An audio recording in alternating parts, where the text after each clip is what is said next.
Hi friends, welcome to zaagzoogkitchen. இன்னைக்கு நம்ம zaagzoogkitchenல பார்க்க போறது ரொம்பவே ஹெல்த்தியான மொறுமொறுன்னு இருக்கக்கூடிய பாசி பருப்பு தோசை ரெசிபி தான் பார்க்க போறோம். இந்த தோசைக்கு ஏத்த மாதிரி ஈஸியா செய்யக்கூடிய கார சட்னியும் செஞ்சு காமிச்சிருக்கேன். இந்த தோசையில புரோட்டீன் சத்து நிறைய இருக்கு. இட்லி மாவு இல்லாத போது இந்த மாதிரி கிறிஸ்பியான ஹெல்த்தியான தோசையை குழந்தைங்களுக்கு செஞ்சு கொடுக்கறப்ப குழந்தைங்க ரொம்ப லைக் பண்ணி சாப்பிடுவாங்க. வெயிட் லாஸ் பண்றவங்க கூட இந்த புரோட்டீன் உள்ள தோசையை சாப்பிட்டாங்கன்னா கண்டிப்பா வெயிட் லாஸ் ஆகும். தோசை மொறுமொறுன்னு வர்றதுக்காக டிப்ஸ் அண்ட் ட்ரிக்ஸும் சொல்லியிருக்கேன். வீடியோ ஸ்கிப் பண்ணாம பாருங்க. வாங்க ஃப்ரெண்ட்ஸ், டேஸ்டி கிறிஸ்பி அண்ட் ஹெல்த்தியான பாசி பருப்பு தோசை ரெசிபி எப்படி செய்யணும்னு பார்க்கலாம். ஃப்ரெண்ட்ஸ், இந்த வீடியோ உங்களுக்கு பிடிச்சிருந்ததுன்னா லைக் பண்ணி ஷேர் பண்ணுங்க. சப்ஸ்கிரைப் பண்ணாதவங்க சப்ஸ்கிரைப் பண்ணிட்டு பெல் ஐக்கானை கிளிக் பண்ணிக்கோங்க. இந்த வீடியோ உங்களுக்கு பிடிச்சிருந்ததுன்னா வீடியோக்கு ஒரு லைக் கொடுங்க. ஃப்ரெண்ட்ஸ், நான் 1 கப்பு பாசி பருப்பு எடுத்திருக்கேன். இதை தண்ணி சேர்த்துட்டு நல்லா அலசிக்கணும். இப்போ இதில் 2 கப்பு தண்ணி சேர்த்துட்டு பருப்பை 1 to 2 hours ஊற வச்சிடலாம். பருப்பை குறைஞ்சது 1 மணி நேரத்துக்காவது ஊற வைக்கணும். ஃப்ரெண்ட்ஸ், சப்போஸ் உங்களுக்கு டைம் இல்லைன்னா பருப்பில் சுடுதண்ணி சேர்த்துட்டு 1/2 hour ஊற வச்சா கூட போதும். பாசி பருப்பை நான் 1 hour ஊற வச்சுட்டேன். இப்போ இதில் உள்ள தண்ணியெல்லாம் வடிகட்டிட்டு நான் மிக்ஸி ஜாரில் சேர்த்துக்கிறேன். இப்போ இதோட 1 இன்ச்சு இஞ்சியை கட் பண்ணி சேர்த்துக்கிறேன். காரத்துக்காக 2 பச்சை மிளகாய் சேர்த்துக்கணும். இதோட 1/2 டீஸ்பூன் சீரகம் சேர்த்துக்கிறேன். இப்போ 2 டேபிள் ஸ்பூன் ரவை சேர்த்துக்கணும். இப்போ இது கூட 3 டேபிள் ஸ்பூன் அரிசி மாவு சேர்த்துக்கிறேன். ஃப்ரெண்ட்ஸ், ரவை அண்டு அரிசி மாவு இது ரெண்டையும் சேர்க்குறப்ப தான் தோசை நல்லா கிறிஸ்பியாக இருக்கும். அதனால இது ரெண்டையுமே ஸ்கிப் பண்ணாமல் சேர்த்துக்கோங்க. இப்போ இது கூட 1 டீஸ்பூன் சால்ட் சேர்த்துக்கிறேன். அண்டு 1 டீஸ்பூன் சுகர் சேர்த்துக்கணும். ஃப்ரெண்ட்ஸ், இதில் சுகர் சேர்க்குறப்ப தோசை ஒயிட்டாக இல்லாமல் தோசை நல்லா கலர்ஃபுல்லாக இருக்கும். இப்போ இதை தண்ணியெல்லாம் சேர்க்காம ஓரளவுக்கு அரைச்சி எடுத்துக்கலாம். இந்த அளவுக்கு பருப்பருன்னு அரைச்சதுக்கு அப்புறம் இப்போ இதில் 1 கப்பு மட்டும் தண்ணி சேர்த்துக்கிறேன். ஃப்ரெண்ட்ஸ், உங்களுக்கு எவ்வளோ தூரம் நைஸாக பேஸ்ட் பண்ண முடியுமோ அந்த அளவுக்கு நல்ல நைஸாக அரைச்சி எடுத்துக்கணும். மாவு ரொம்ப கெட்டியாகவும் இல்லாமல் ரொம்ப தண்ணியாகவும் இல்லாமல் இந்த பக்குவத்துக்கு இருக்கிற மாதிரி பார்த்துக்குங்க. இப்போ இதை ஒரு பவுலுக்கு மாற்றி வச்சுக்கிறேன். ஃப்ரெண்ட்ஸ், நான் தண்ணியோட அளவு கரெக்டாக சொல்லியிருக்கேன். சப்போஸ் உங்களுக்கு தண்ணி கொஞ்சம் எக்ஸ்ட்ராவாக ஆயிடுச்சுன்னா அரிசி மாவு கொஞ்சம் சேர்த்துட்டு பல்ஸ் மோடில் சேர்த்துட்டு அரைச்சி எடுத்துக்கோங்க. இப்போ இதை பிளேட்டால் கவர் பண்ணிவிட்டு 15 to 20 மினிட்ஸ் நம்ம புளிக்க வச்சிடலாம். நீங்கள் இதை இன்ஸ்டண்ட்டாக கூட தோசை சுட்டுக்கலாம். ஆனால் இந்த மாவு புளிக்க வைக்கிறப்போ தோசை இன்னும் டேஸ்ட்டாக இருக்கும். மாவு கொஞ்சம் புளிக்கட்டும். இப்போ இதுக்கிடையில் தோசைக்கு ஆப்டாக ஒரு கார சட்னி ஒன்று ரெடி பண்ணிடலாம். ஒரு பேனில் 2 டீஸ்பூன் ஆயில் சேர்த்துக்கிறேன். ஆயில் சூடானதும் உளுத்தம் பருப்பு 1 டீஸ்பூன், கடலைப்பருப்பு 1 டீஸ்பூன் சேர்த்துக்கணும்.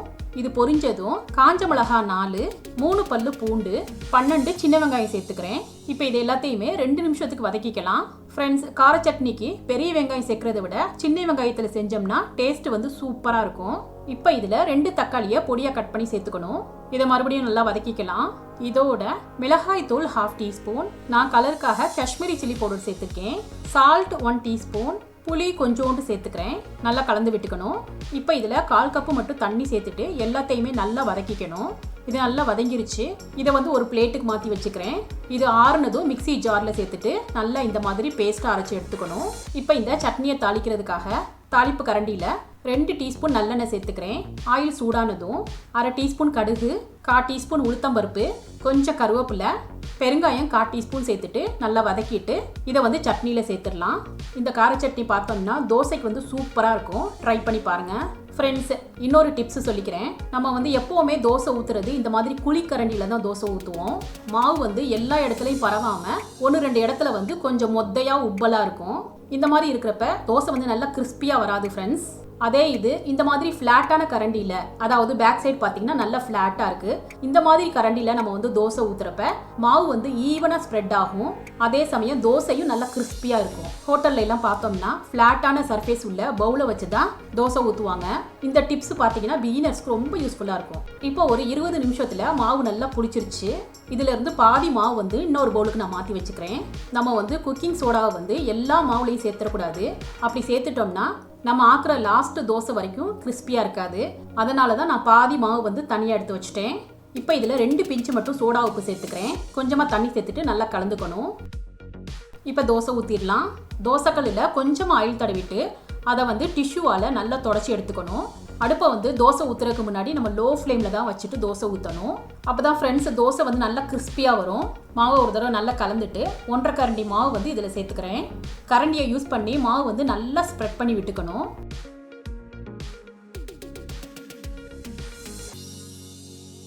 இப்போ தோசை நல்லா வெந்துக்கிட்டு வருது. இப்போ அடுப்பை வந்து லோ டு மீடியம் ஃப்ளேமில் வச்சுக்கணும். இப்போ இட்லி பொடியில் கொஞ்சமாக நல்லெண்ணெய் சேர்த்துட்டு இந்த மாதிரி நல்லா கலந்து எடுத்துக்கணும். இப்போ இட்லி பொடியை ஸ்பூனை வச்சுட்டு இந்த மாதிரி தோசை மேலே நம்ம சேர்த்துடணும். இட்லி பொடியை எல்லா இடங்கள்லையும் படுற மாதிரி ஈவனாக ஸ்ப்ரெட் பண்ணி விட்டுக்கணும். ஃப்ரெண்ட்ஸ், உங்களுக்கு இட்லி பொடி சேர்க்க விருப்பம் இல்லைன்னா நல்லெண்ணெயில் மிளகாய் தூள் சேர்த்து நல்லா கலந்துட்டு தோசைக்கு மேலே நீங்கள் சேர்த்துக்கலாம். இப்போ தோசை நல்லா குக் ஆயிடுச்சு. மேலே பார்த்தீங்கன்னா நல்ல கலர் வந்திருக்கு பாருங்கள். அப்படியே நம்ம ரோல் பண்ணிடலாம். இந்த தோசையை வந்து நம்ம திருப்பி போடணும்னு அவசியமே இல்லை. எவ்வளவு கிறிஸ்பியாக இருக்குது பாருங்கள். தோசையில் நல்ல கலர் வந்திருக்கு. இதே மாதிரி நான் இன்னொரு தோசையும் செஞ்சு காமிக்கிறேன். மறுபடியும் ஆயில் அப்ளை பண்ணிவிட்டு டிஷ்யூவில் தொடச்சிட்டு தோசை மாவு வந்து ஈவனாக ஸ்ப்ரெட் பண்ணிக்கணும். மறுபடியும் இட்லி பொடியை வந்து மேலே ஈவனாக ஸ்ப்ரெட் பண்ணிக்கணும். ரோல் பண்ணி எடுத்துட்டோம்னா நம்மளோட தோசை வந்து கிறிஸ்பியாக ரெடி ஆயிடுச்சு. இட்லி பொடி சேர்க்காத இன்னொரு தோசையும் நான் செஞ்சு காமிக்கிறேன் பாருங்கள். ஃப்ரெண்ட்ஸ், இந்த தோசை எல்லாமே நல்ல கலர்ஃபுல்லாக கிறிஸ்பியாகவே இருக்கும். எவ்வளவு மொறுமொறுன்னு இருக்குன்னு பாருங்கள். இது கார சட்னியோட சேர்த்து சாப்பிட்றப்ப டேஸ்ட் வந்து சூப்பராக இருக்கும். இதை கிட்ஸ்லேருந்து எல்லோரும் லைக் பண்ணி சாப்பிடுவாங்க. ஃப்ரெண்ட்ஸ், இந்த டேஸ்டியான ஹெல்த்தியான கிறிஸ்பி பாசிப்பருப்பு தோசை ரெசிபி உங்களுக்கு பிடிச்சிருந்ததுன்னா நீங்கள் ட்ரை பண்ணி உங்கள் எக்ஸ்பீரியன்ஸை கமெண்ட்டில் ஷேர் பண்ணுங்கள். சுவையான சமையல், சுகமான வாழ்வு. தேங்க்யூ.